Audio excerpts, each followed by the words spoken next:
Ayan, may bago na naman kaming na-approve. Yan po, no? For Canada na naman po yan.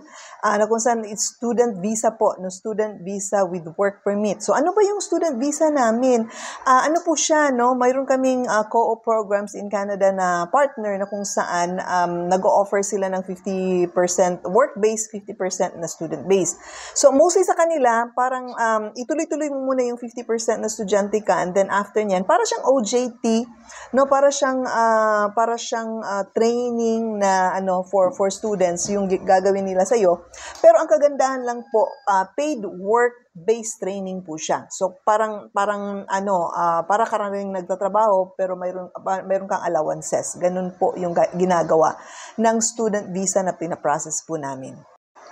Okay, na ito namang dalawang ito, actually, student visa din po ito, pero with dependent siya. So, ang nag-apply niyan actually yung wife niya. Pagkatapos, yung husband niya is dependent sa kanya. So, good thing naman, na-approve po silang dalawa. And then, kalalapag po nila doon sa Canada, I think August 26, kung hindi ako nagkakamali. Nandun na po sila, no? Nandun na po sila. And then, ulitin ko po, student, lang po yan, student visa. Pero ang kagandahan lang po, they are allowed to work, no? Imagine mo yan, student visa siya with work permit siya, pero limited lang po yung number of hours nila na pag-work every week kasi student visa lang. Pero the good thing is it's convertible po. Convertible po siya into work permit up to permanent residency. Okay, follow nyo lang po itong account ko na to, kasi if ever po na gusto nyong alamin, mayroon po kaming orientation every Saturday po yan at 6:30 p.m.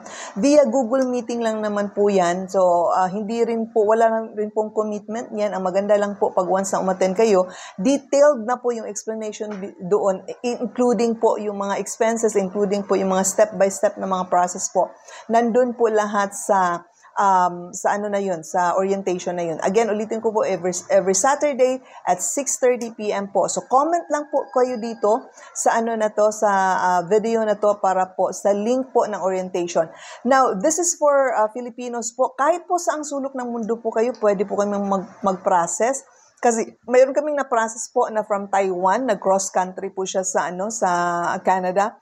Pero depende po kung yung klase ng visa mo diyan, no? So hindi ko po masasabi kung pwede ka or hindi. Just comment diyan sa baba. Umattend kayo ng presentation para malalaman niyo po lahat doon kung qualified ba kayo o hindi. Okay, thank you. See you po sa Saturday. Again, comment lang po for the link. Thank you so much.